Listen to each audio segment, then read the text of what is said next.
shifting into a new state of consciousness of knowing. And as I believe and know by experience, in knowing comes a conviction. Knowing comes a sweet sense of security. Knowing is that door that is open. Knowing does the knocking. Knowing is the asking for which you shall receive it by. And it is done unto you as you believe. See, this infinite mind, we think into it and it does the rest. It's constantly mirroring back to you, to you that was made in the imagination of God, made in God's likeness. It is constant mirroring back to you what you're asking and knocking for. Having knowledge and awareness, that's the secret. A secret between you and source. It says, my people perish for lack of vision. If you're not being moved or driven by a vision of the future, then we're only left with our past. That imprisoning familiarity of the past, shackled by the old paradigm, that old program subconsciousness, preserved, caught looking back like Lot's wife. She couldn't stay lasered in on the promise. But you know the promise exists. You've seen it with the inner eye. You've listened as though you've heard. See, the centurion knew all the power he had. He still knew that it was no power of his to heal his servant. The woman who was bleeding for years, when she pushed through the crowd, struggling, when she leaned out to touch that God, do you think she said, just maybe he could do it? No, she knew. She knew. And what happened? Jesus said, it is done. I can of my own self do nothing. It's the Father that's in me that does the work. You've seen the vision, but how do you expect for manifestation if you're still holding on to the seed and not letting it hit the ground?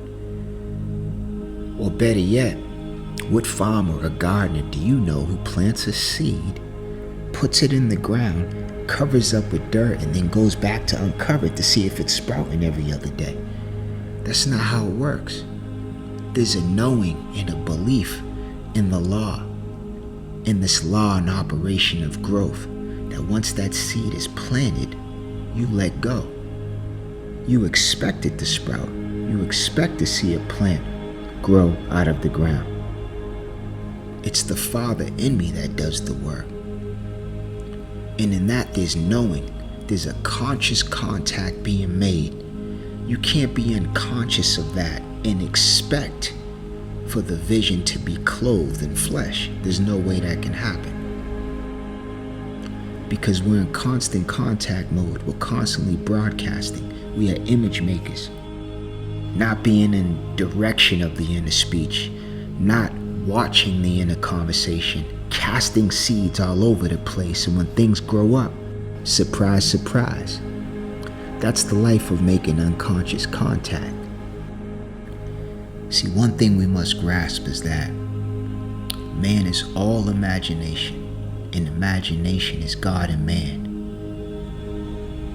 We are in constant broadcast mode. Our word is always going out, our thinking, our feeling. It's continuous. Moving from unconscious to making conscious contact. So how do we remain faithful to the vision? How do we stay in that place of knowing? First, we must understand that the circumstances and conditions all around us in our own personal reality are the effect of one's thinking and consciousness. They are not cause, they are effect. The unknowing life, the unknown man and woman is always in want.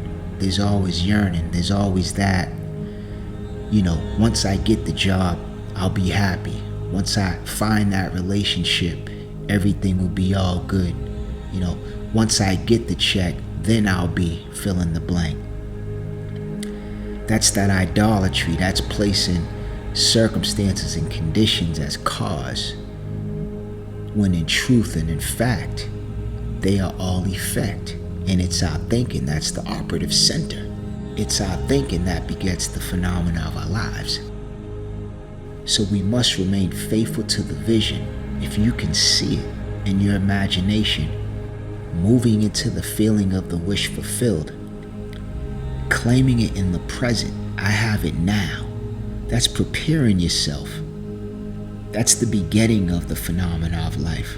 That's clothing the vision now. For the place of the burning bush is within you.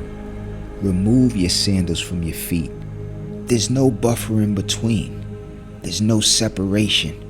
I'm closer to you than breathing in limb. For the place on which you are standing, wherever you may step, is holy ground.